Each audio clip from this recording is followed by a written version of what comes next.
వేదికను అలంకరించిన గౌరవ పెద్దలందరికీ, వేదిక ముందు ఉన్నటువంటి గౌరవ పెద్దలకి, మా అక్క చెల్లెమ్మలకి, మా అన్న తమ్ముళ్ళకి, మా అవ్వ తాతలకి అందరికి కూడా పేరు పేరున నమస్కారాలు తెలియజేసుకుంటున్నా. ఈరోజు మిమ్మల్ని అందరినీ కూడా కలుసుకొని 2024వ స్వాతంత్రిక ఎన్నికల్లో మరొకసారి మీ బిడ్డలాగా, మీ అన్నలాగా, మీ తమ్ముళ్ళలాగా మీ ఆశీర్వాదం తీసుకోవడానికి ఈరోజు మన నందమూరి నగర్కి రావడం జరిగింది. మరి గతంలో మీ బిడ్డలాగా ఆశీర్వదించే అవకాశం ఇచ్చిన దాన్ని ఈరోజు సద్వినియోగం చేసుకొని ఈరోజు మన నంద్యాల నియోజకవర్గమే కాదు, జగన్మోహన్ రెడ్డి గారు రాష్ట్రంలో ఏ మాట అయితే ఇచ్చాడో నవరత్నాలు అమలు చేస్తామని చెప్పేసి ఆ రోజు చెప్పామో, ఈరోజు ఆ నవరత్నాలన్నీ కూడా అమలు చేశామని చెప్పడానికి కూడా గర్వపడుతూ ఉన్నాం. మరి మీరు ఒక్కటే ఆలోచించండి, ఈ నవరత్నాలకి ముందు ఈరోజు జగనన్న పేరు చెప్తే అమ్మఒడి, చేయూత, చేదోడు, ఆసరా, రైతు భరోసా, ఈబీసీ నేస్తం, విద్యా దీవెన, వసతి దీవెన, విద్యా కానుక, ఇంటికాడికి పెన్షన్, ఇంటికాడికి రేషన్, ఇంటికాడికి వాలంటీర్లు, గ్రామ వార్డులో సచివాలయాలు, మరి పేదలకేమో ఇళ్ల పట్టాలు, అపార్ట్మెంట్ ఇచ్చినటువంటి ప్రభుత్వం. కుటుంబానికి మేలు జరిగితే నేరుగా బటన్ నొక్కితే మీ అకౌంట్లలో పడుతున్నాయి. పెన్షన్ కావాలంటే ఇంటికాడే వాలంటీర్లు తెచ్చి ఇచ్చినటువంటి పరిస్థితి. మరి ఈ పరిస్థితి గతంలో ఉందా? ఇంత మేలు మీ కుటుంబానికి గతంలో ఇంత డబ్బు మీ అకౌంట్లలో పడిందా? ఒక్కసారి ఆలోచించమని చెప్పేసి కోరుతున్నా. ఈ రోజు చంద్రబాబు నాయుడు గారేమో 14 సంవత్సరాలు ముఖ్యమంత్రిగా చేసి ఒక్క పథకం అన్నా మీరు ఆయన పేరు చెప్పిన వెంటనే గుర్తొచ్చే పథకం ఒక్కటన్నా ఉందా అనేది ఒక్కసారి ఆలోచించమని చెప్పి కోరుతున్నా. ఒకటన్నా గుర్తొస్తున్నామా? చంద్రబాబు నాయుడు గారి పేరు చెప్తే ఏమన్నా గుర్తొస్తున్నాయా పథకాలు? ఏమన్నా మీరే చేతులు ఎత్తి చెప్పాలి, గుర్తొస్తున్నాయా? ఒక్క పథకం గుర్తుకు రావడంలా. మనిషి ఏమో 14 సంవత్సరాలు ముఖ్యమంత్రిగా పనిచేశాడు. ఈ రోజు ఏం చెప్తాడు? 14 సంవత్సరాల తర్వాత కూడా ఈ రోజు ఏ పథకాలు ఇచ్చావు గతంలో చెప్పడంలా. ఎంతసేపు ఉన్నా సరే జగనన్న అమ్మఒడి ఇచ్చినాడా, నేను జగనన్న కంటే ఎక్కువ ఇస్తా. లేకపోతే జగనన్న చేయూత ఇచ్చినాడు కదా, నేను జగనన్న కంటే ఎక్కువ ఇస్తా. లేకపోతే జగనన్న ఈ మాట చెప్పినాడు కదా, నేను దానికంటే ఎక్కువ చేస్తాననే చెప్తున్నాడు. కానీ జగనన్న కంటే ముందు నేను ఇది చేసినాను అని చెప్పేసి మాత్రం చెప్పడం లేదనే విషయాన్ని ఒకసారి గుర్తు తెచ్చుకోండి. ఈ రోజు చంద్రబాబు నాయుడు గారు ముందు వచ్చినారా, జగన్మోహన్ రెడ్డి గారు ముందు వచ్చినారా? చంద్రబాబు నాయుడు గారు ముందు వచ్చినారు. ఎన్ని సంవత్సరాలు? 14 సంవత్సరాలు పరిపాలించినాడు. మరి ఎప్పుడైనా అమ్మఒడి వచ్చిందా? ఎప్పుడైనా చేయూత ఇచ్చినాడా? చేదోడు ఇచ్చినాడా? ఆసరా, రైతు భరోసా, విద్యా దీవెనని, వసతి దీవెనని ఎప్పుడైనా? 14 సంవత్సరాలు పథకాలు ఇవ్వని వ్యక్తి ఈ యొక్క వచ్చేసారి ఇస్తానంటే నమ్ముతారా అని చెప్పేసి నేను అడుగుతున్నా. 3 సార్లు ముఖ్యమంత్రిగా పనిచేసినాడు, 3 సార్లు మనల్ని మోసం చేసినాడు. మరి 4వసారి నాకు అవకాశం ఇవ్వండి మిమ్మల్ని మోసం చేయడానికి అని చెప్పి అడుగుతున్నాడు. ఇస్తారా అవకాశం అని చెప్పేసి నేను అడుగుతా ఉన్నా. మరి ఈరోజు జగనన్నేమో మాట చెప్తేనేమో మాట తప్పడు అని చెప్పేసి మీ అందరికీ నమ్మకం ఉంది.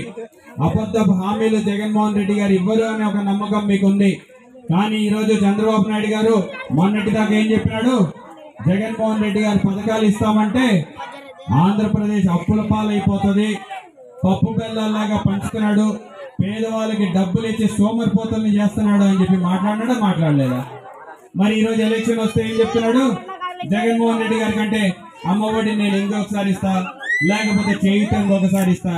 ముందెందుకు 7 సంవత్సరాలు పనిచేసినప్పుడు మేము గుర్తుకు రాలేదయ్యా అంటే దానికి సమాధానం చెప్పడు.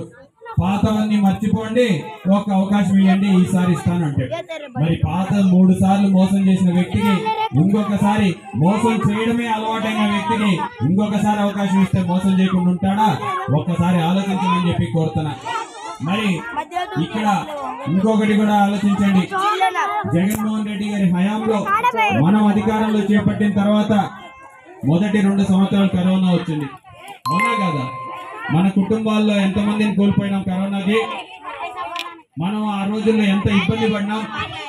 మనం ఆ రోజుల్లో వ్యాపారాలు లేక ఇంటికాడనే ఉండి ఇల్లు ఎలా గడవాలో కూడా అర్థం కానటువంటి పరిస్థితుల్లో జగనన్న ప్రభుత్వంలో 2 సార్లు రేషన్ ఇచ్చినాడా లేదా అనేది ఒకసారి ఆలోచించండి.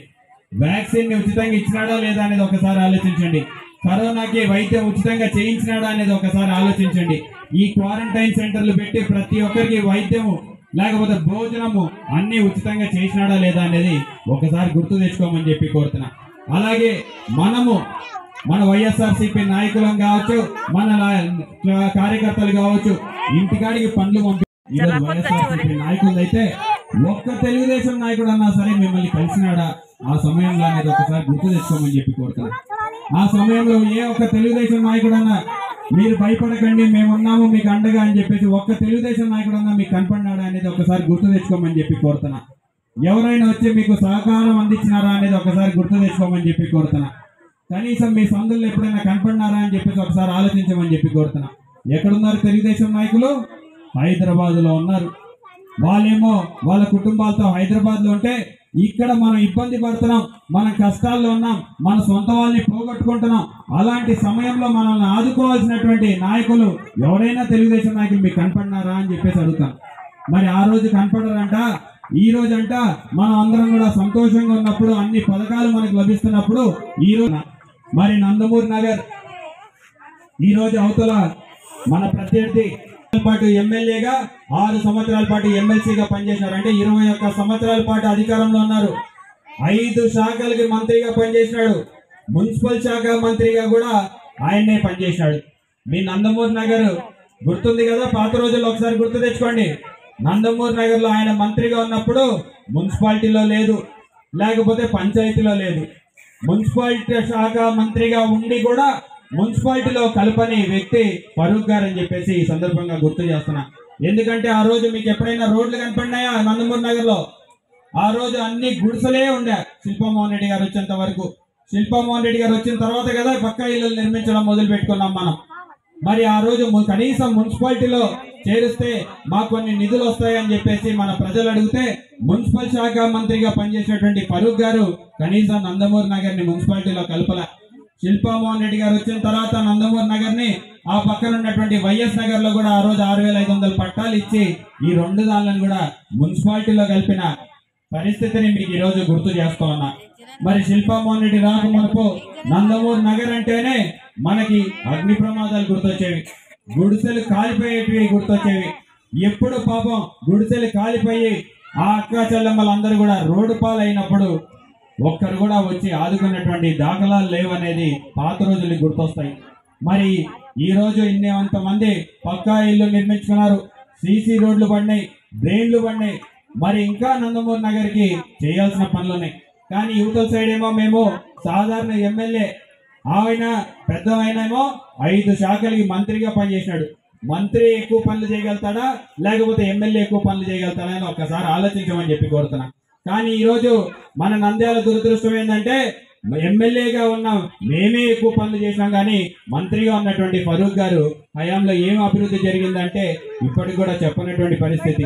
మరి 5 సంవత్సరాలలో మీ బిడ్డ గర్వంగా చెప్తాడు, మెడికల్ కాలేజ్ తీసుకొచ్చినాం, ఐటీఐ కాలేజ్ తీసుకొచ్చినాం, ఇక్కడే మన నందమూరి నగర్ దాటిన తర్వాత ఉర్దూ జూనియర్ కళాశాల తీసుకొచ్చినాం, మహిళా జూనియర్ కళాశాల కట్టించినాం, బాయ్స్ జూనియర్ కళాశాల కట్టించినాం, నాడు నేడులో ప్రభుత్వ పాఠశాలలన్నీ కూడా బాగు చేసినటువంటి పరిస్థితి ఉంది.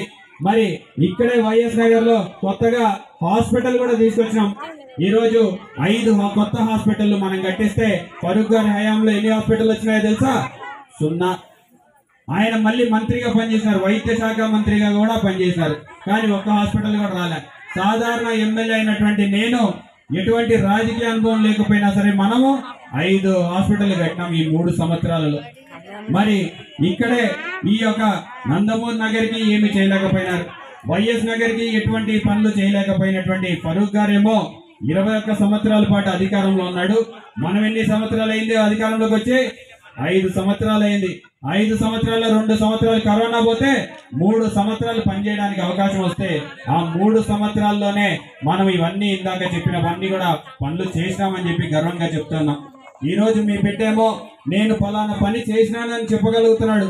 జగన్మోహన్ రెడ్డి గారేమో నేను ఫలానా పని చేసినాను, ఫలానా సంక్షేమ పథకాలు మీ ఇంటికి ఇచ్చాను, ఫలానా అభివృద్ధి పనులు చేసినామని చెప్పేసి మనం చెప్పుకుంటుంటే చంద్రబాబు నాయుడు గారు కావచ్చు లేదా ఫరూక్ గారు కావచ్చు ఈసారి అవకాశం ఇవ్వండి, పాతవన్నీ మర్చిపోండి, ఈసారి అవకాశం ఇస్తే నేను రవి కంటే ఎక్కువ చేస్తానని ఫరూక్ గారు చెప్తా ఉన్నారు, లేకపోతే నేను జగన్మోహన్ రెడ్డి కంటే ఎక్కువ చేస్తానని చెప్పేసి మన చంద్రబాబు నాయుడు గారు చెప్తా ఉన్నారు.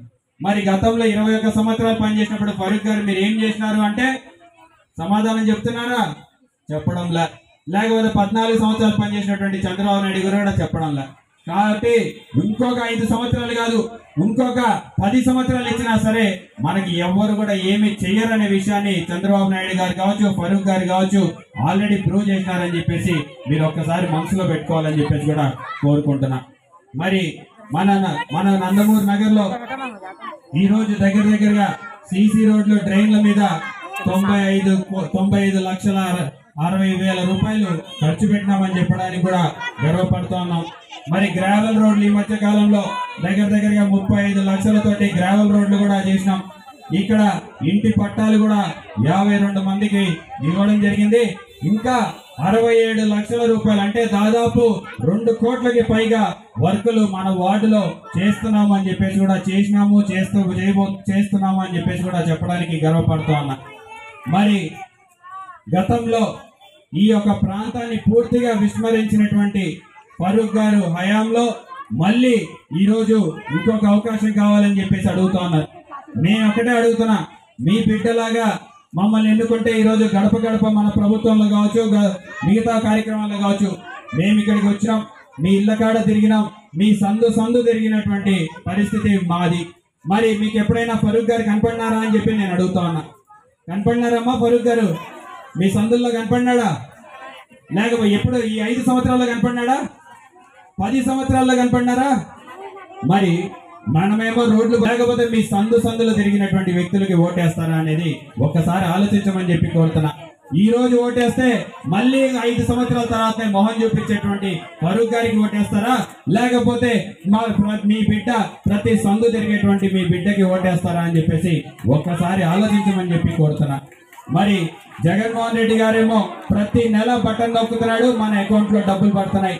మరి డబ్బులు వేసినటువంటి జగన్మోహన్ రెడ్డి గారిని నమ్ముదామా, ఇప్పటిదాకా ఎటువంటి న్యాయం చేయనటువంటి చంద్రబాబు నాయుడు గారిని నమ్ముతామా అనేది ఒక్కసారి ఆలోచించమని చెప్పి కోరుతున్నా. మరి ఈ రోజు జగన్మోహన్ రెడ్డి గారు చేశానని చెప్తున్నాడు, చంద్రబాబు నాయుడు గారు చేస్తానని చెప్పేసి వైకుంఠంని చూపిస్తున్నాడు. రేపొద్దున మీ అందరి కూడా కిలో బంగారం ఇస్తా అని చెప్తాడు. నమ్ముతారా మీరు అని చెప్పి అడుగుతా ఉన్నా. లేకపోతే అన్నా తమ్ముళ్ళందరికీ ఒక కారు కొనిస్తా అని చెప్తారు, నమ్ముతారా మీరు అని చెప్పేసి అడుగుతా ఉన్నా. ఎందుకంటే మోసం చేయడానికి వాళ్ళు ఏమైనా చెప్తారు. ఈరోజు ఒకటే ఆలోచించండి, ఈ రోజు అమ్మఒడి నేను జగన్మోహన్ రెడ్డి కంటే ఎక్కువ ఇస్తానని చెప్పే బదులు గతంలో ఒక్కసారని ఇచ్చి నింటే నమ్మేవాళ్ళం కదా. 14 సంవత్సరాల్లో ఒక్కసారని ఇచ్చినాడా? లేదు. ఆరోగ్యశ్రీ లాంటి పథకం ఎవరు పెట్టినారు? రాజశేఖర రెడ్డి గారు పెట్టినారు. 4% రిజర్వేషన్ ఎవరు ఇచ్చినారు? రాజశేఖర రెడ్డి గారు ఇచ్చినారు. ఈ రోజు అంటే ఈ పెద్ద మనిషి అధికారంలోకి వస్తే 4% రిజర్వేషన్ తీసేస్తామని చెప్పేసి తెలుగుదేశం నాయకులు మాట్లాడుతున్నారు. 4% రిజర్వేషన్ తీసేస్తే మన పిల్లలు ఎలా చదువుకోవాలనేది ఒక్కసారి ఆలోచించమని చెప్పి కోరుతున్నా. ఈ రోజు పేద పిల్లలందరూ కూడా ఈ రోజు 4% రిజర్వేషన్ వల్ల బాగుపడినారా లేదా అనేది ఒక్కసారి గుర్తు తెచ్చుకోమని చెప్పి కోరుతున్నా. ఈ రోజు ఉర్దూ పాఠశాలలు మన ఏ బటన్ మీద నొక్కాలో తెలుసా? ఏ బటను? మన గుర్తు తెలుసు కదమ్మా, తెలుసా లేదా? చూపియాలనా?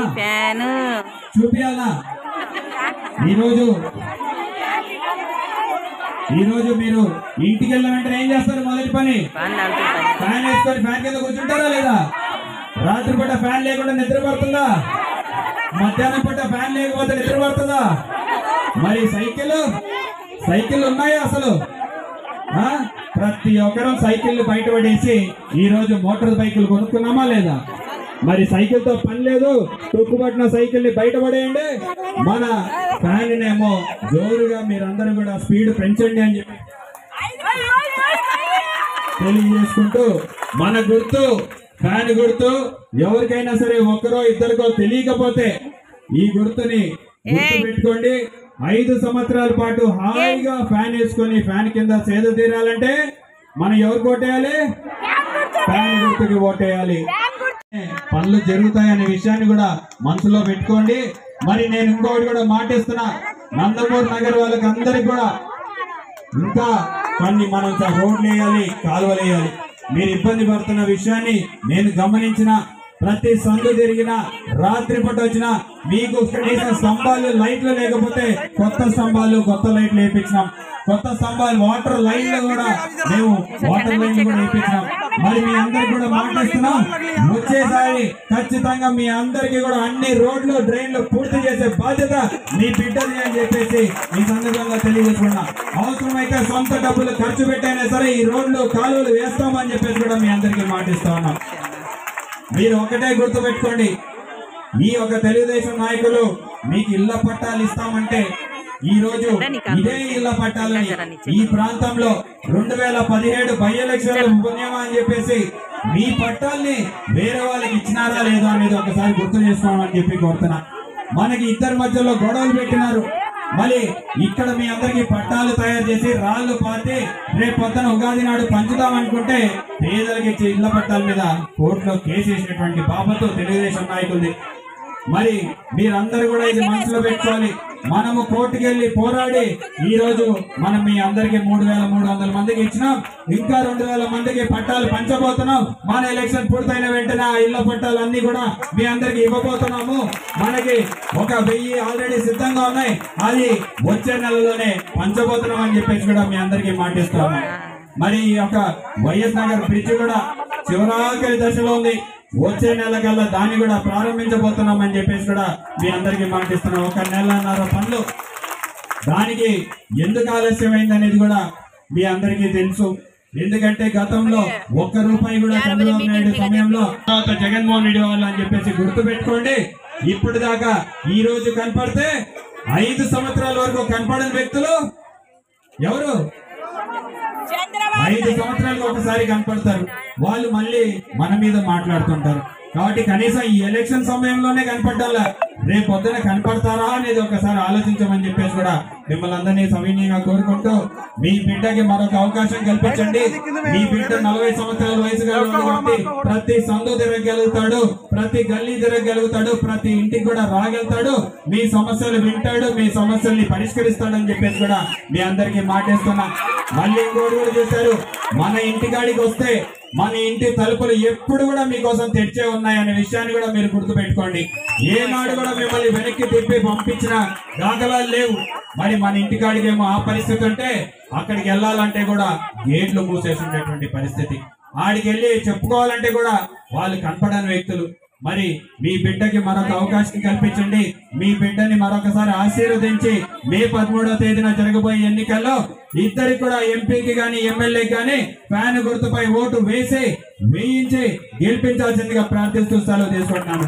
జై జగన్, జై జగన్, జై జగన్, జోహార్ వైఎస్ఆర్, జోహార్ వైఎస్ఆర్.